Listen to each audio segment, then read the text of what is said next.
గారి నామంలో ప్రతి ఒక్కరిని కూడా ప్రేమతో కృపా సింహాసనం దగ్గరికి ఆహ్వానిస్తున్నాను. నేటి అంశము, ఈ ప్రపంచంలో ఏమి జరుగుతుంది, భవిష్యత్తులో ఏమి జరుగుతుంది ఈ ప్రపంచంలో. యెషయా ప్రవచనాలు,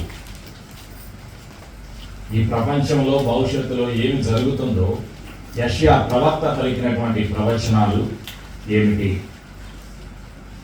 యెషయా గ్రంథము 3వ అధ్యాయము 10వ వచనం. Today's promise from the throne of grace, the book of Isaiah chapter 3 verse 10. Today's topic from the throne of grace, what happens to the world in future. Prophet Isaiah's prophecies.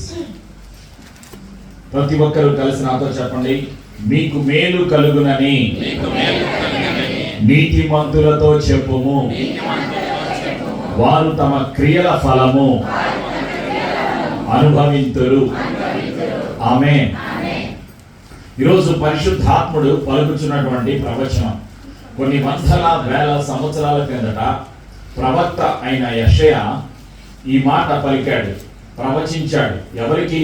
యూదులకు, ఇజ్రాయేలు జాతికి, ఇజ్రాయేలు జనాంగముతో తెలియజేశాడు కొన్ని వందల వేల సంవత్సరాల క్రిందట. ఈరోజు అదే మాటను పరిశుద్ధాత్ముడు నీతో నాతో బయలుపరుస్తున్నాడు. మీకు మేలు కలుగునని. ఎవరికి మేలు కలుగుతుంది? నీతిమంతులు. ఎవరు నీతిమంతులు? క్రీస్తు యేసు రక్తములో కడగబడినటువంటి వారు, క్రీస్తు రక్తములో పాపములు కడుక్కున్నటువంటి ప్రతి విశ్వాసి, ప్రతి దేశంలో ఉన్నటువంటి విశ్వాసి క్రీస్తు యేసు రక్తము ద్వారా నీతిని, నీతి వస్త్రాన్ని, పరిశుద్ధతను క్రీస్తు రక్తము ద్వారా కలిగి జీవిస్తున్నాడు. జీవించడానికి కృప అనుగ్రహిస్తున్నాడు ప్రభువైన యేసుక్రీస్తు. జీవములోకి, నీతిలోకి, నీతి మంతునికి కలిగే ఆశీర్వాదాలను పొందుకోవటానికి పరిశుద్ధాత్ముడు సత్యములోకి నడిపిస్తున్నాడు. కాబట్టి ఈ వాగ్దానం ఎవరికి? విశ్వాసులకు. చెప్పండి, నాకు మేలు కలుగునని, నా ఇంటిలో సమృద్ధి కలుగునని పరిశుద్ధాత్ముడు నాతో మాట్లాడుచున్నాడు. ఆమేన్. ఈ లోకములో పరిస్థితి ఎలా ఉంటుంది? ప్రతి దేశములో పరిస్థితి ఎలా ఉంటుంది? గల్ఫ్ దేశాలలో, ముస్లిం దేశాలలో, హిందూ దేశములో, భారతదేశంలో, ప్రపంచంలోని అన్ని దేశాలలో పరిస్థితులు ఎలా ఉంటాయి? ప్రస్తుతం ఎలా ఉన్నది? భవిష్యత్తు ఎలా ఉంటుంది? యెషయా ప్రవక్త అనేక ప్రవచనాలు తెలియచేశాడు. కొన్ని ప్రవచనాలను జ్ఞాపకం చేసుకుందాం. ఈ ప్రపంచం అంతా ఎలా ఉంటుంది అనేటువంటి విషయాలను యెషయా భక్తుడు పలికినటువంటి ప్రవచనాలను మనం జ్ఞాపకం చేసుకుంటున్నాం. ఈ లోకములో ప్రపంచం అంతా కూడా పాపములో ఉన్నది. ఈ లోకములో ప్రతిరోజు కూడా పాపము పెరుగుతూ ఉంటుంది, ప్రతి దేశంలో కూడా. అయితే యెషయా ఏమంటున్నాడు అంటే 1వ అధ్యాయంలో 28వ వచనం, అతిక్రమము చేయువారును పాపులను నిశేషముగా నాశనమగుదురు, యెహోవాను విసర్జించువారు లయమగుదురు. ఇది ప్రవచనం. మానవ జాతిలో ఉన్న పరిస్థితిని యెషయా ముందుగా బయలుపరుస్తున్నాడు. ఆయన ఒక ప్రవక్త. పరిశుద్ధాత్మ ద్వారా జరగబోయేటువంటి విషయాలను బయలుపరిచాడు. ఏం జరుగుతుంది? అతిక్రమము చేయువారును పాపులను నిశేషముగా నాశనమగుదురు అంటున్నాడు. 3వ అధ్యాయంలో 11వ వచనంలో అంటున్నటువంటి మాట కలిసి నాతో చెప్పండి. దుష్టులకు శ్రమ, వారి క్రియ ఫలము వారికి కలుగును. ఆమేన్. ఈ లోకములో దుష్టులు ఉన్నారు. అన్యాయము, మోసము, అవిధేయత, పాపము ప్రతిరోజు కూడా ఈ ప్రపంచంలో పెరుగుతూ ఉంటుంది, పెరిగిపోతూ ఉంటుంది అని యెషయా చెప్తున్నాడు. యెషయా గ్రంథం 5వ అధ్యాయంలో 20వ వచనంలో చెప్తున్నటువంటి మరికొన్ని సత్యాలు. కీడు మేలనియు, మేలు కీడనియు చెప్పుకొని చీకటి వెలుగనియు, వెలుగు చీకటనియు ఎంచుకొను వారికి శ్రమ. ఈ లోకంలో మనుషులు ఎలా ఉంటారు? కపటము, మోసముతో నిండి ఉంటారు. ప్రేమ కనిపించదు మనుషులలో, ఈ లోకములో ఉన్నటువంటి మనుషులలో. కీడు మంచిదంటారు, మంచిదాన్ని చెడు అంటారు. కలిసి నాతో చెప్పండి. కీడు మేలనియు, మేలు కీడనియు చెప్పుకొని చీకటి వెలుగనియు, వెలుగు చీకటనియు ఎంచుకొను వారికి శ్రమ. చేదు తీపి అనియు, తీపి చేదనియు ఎంచుకొను వారికి శ్రమ. ఆమేన్. ప్రజలు మంచిదాన్ని వ్యతిరేకిస్తున్నారు, సత్యాన్ని తిరస్కరిస్తున్నారు, పాపాన్ని ప్రేమిస్తున్నారు, చెడు కోరుకుంటున్నారు. వాళ్ళకి ఏం జరుగుతుంది? శ్రమలు వస్తాయి. శ్రమలు ఎవరికి రాబోతున్నాయి? కష్టాలు భారతదేశానికి రాబోతున్నాయి. ఈ దేశంలో ఉన్నటువంటి ప్రజలకు కష్టాలు రాబోతున్నాయి. మంచిని చెడు అని చెప్పేటువంటి వాళ్ళకు కష్టాలు రాబోతున్నాయి. చెడుని మంచి అని చెబుతున్నారు. ఎక్కడ? మీడియాలో, ప్రపంచంలో అంతా కూడా ఏం కోరుకుంటున్నారు? వాళ్ళు కీడుని మేలు అంటున్నారు, మేలుని కీడు అంటున్నారు. అందుకే ప్రవక్త ఏమంటున్నాడు? నువ్వు కోరుకున్నావు, నువ్వు ఈ విధంగా చేస్తున్నావు. మానవుడా, ఓ మనుషులారా, నీ పరిస్థితి ఎలా ఉన్నది కాబట్టి నీకు శ్రమ కలుగుతుంది. భారతదేశానికి కష్టాలు రాబోతున్నాయి. అన్ని దేశాలలో ఉన్నటువంటి మానవ జాతికి కష్టాలు. ఎవరికి కష్టాలు? పాపములో ఉన్నటువంటి మానవ జాతికి. పాపాన్ని, చీకటిని వెలుగుగా చూపించే వారికి, కీడును మంచిగా చూపించే వారికి, మంచిని చెడుగా చూపించి చెప్పేటువంటి వారికి కష్టాలు రాబోతున్నాయి. 21వ వచనం, యెషయా ప్రవక్త పలికిన ప్రవచనాలు 5వ అధ్యాయం 21వ వచనం. కలిసి నాతో చెప్పండి. తమ దృష్టికి తాము జ్ఞానులనియు, తమ ఎన్నికలో తాము బుద్ధిమంతులమనియు తలంచుకొను వారికి శ్రమ. ఆమేన్. కష్టాలు.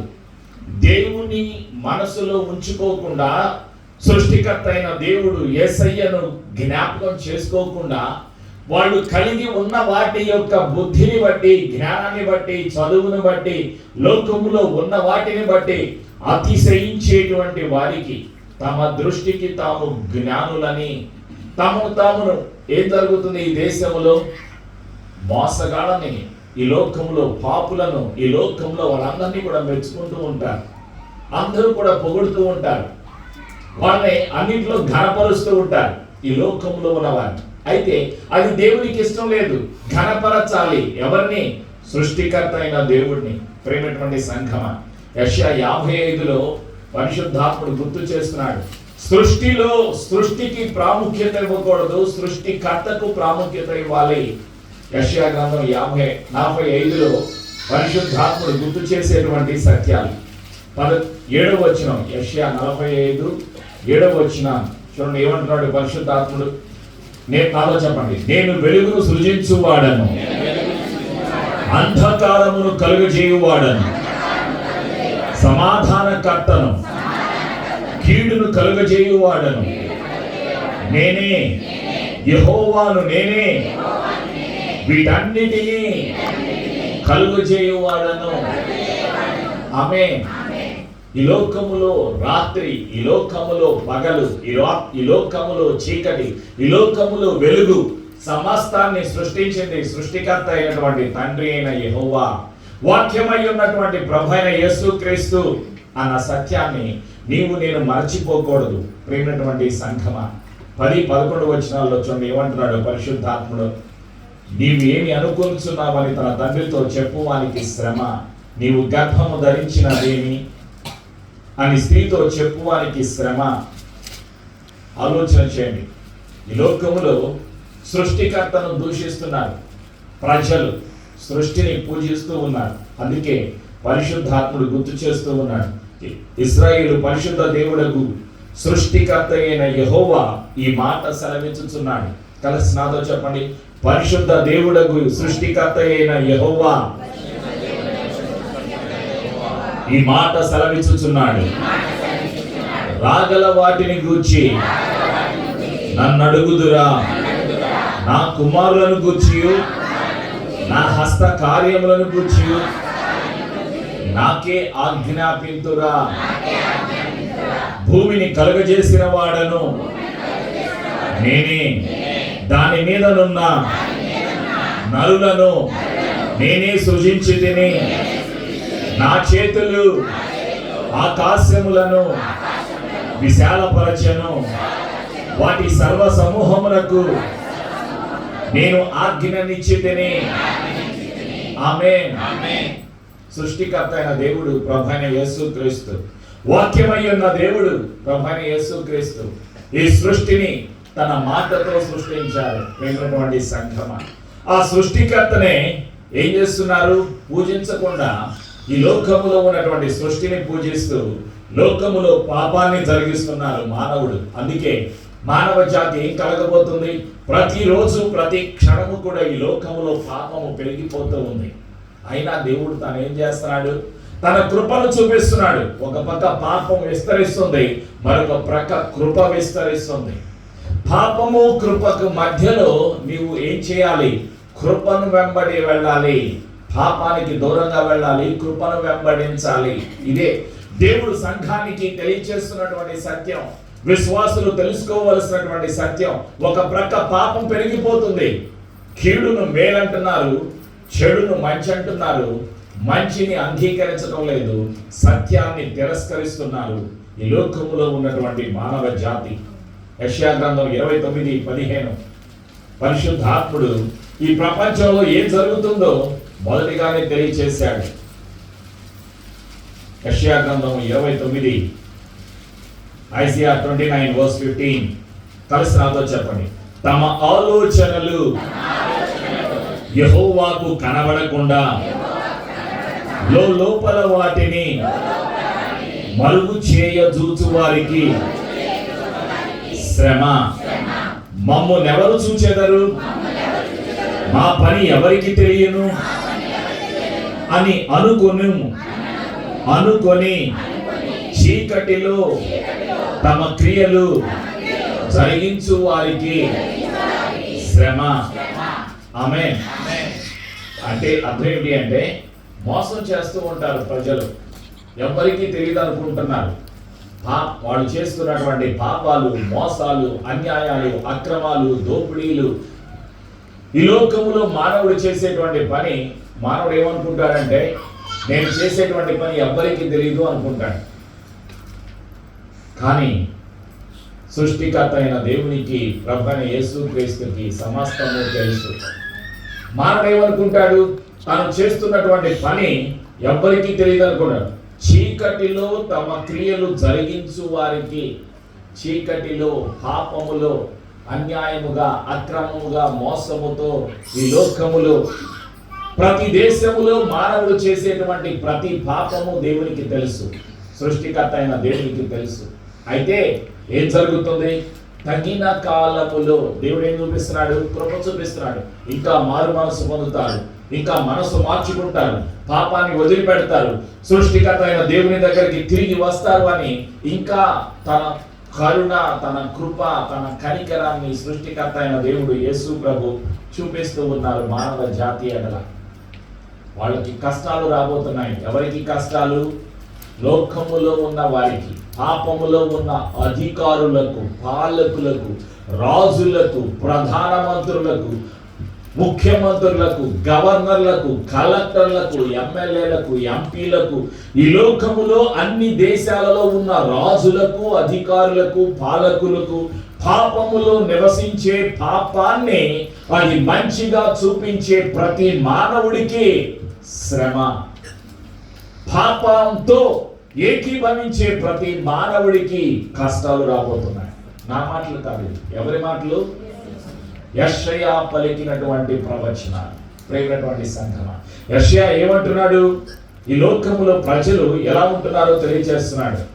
47వ యెషయా గ్రంథం 47వ అధ్యాయం ఏమంటున్నాడు? యెషయా 10-11 వచనాలు. కొన్ని వందల వేల సంవత్సరాల కింద ఇజ్రాయేలు జాతితో చెప్పిన మాట మానవ జాతితో తెలియజేస్తున్నాడు. నీ చెడుతనమును నీవు ఆధారము చేసుకొని ఎవడును నన్ను చూడడని అనుకొంటివి. నేనున్నాను, నేను తప్ప మరి ఎవరునూ లేరని నీవు అనుకున్నట్లుగా నీ విద్యయు నీ జ్ఞానమును నిన్ను చెరిపివేశాను. ఈ లోకంలో మానవుడు ఏం చేస్తున్నాడు? చదువు ఉంది, చదువుతో మోసాలు చేస్తున్నాడు.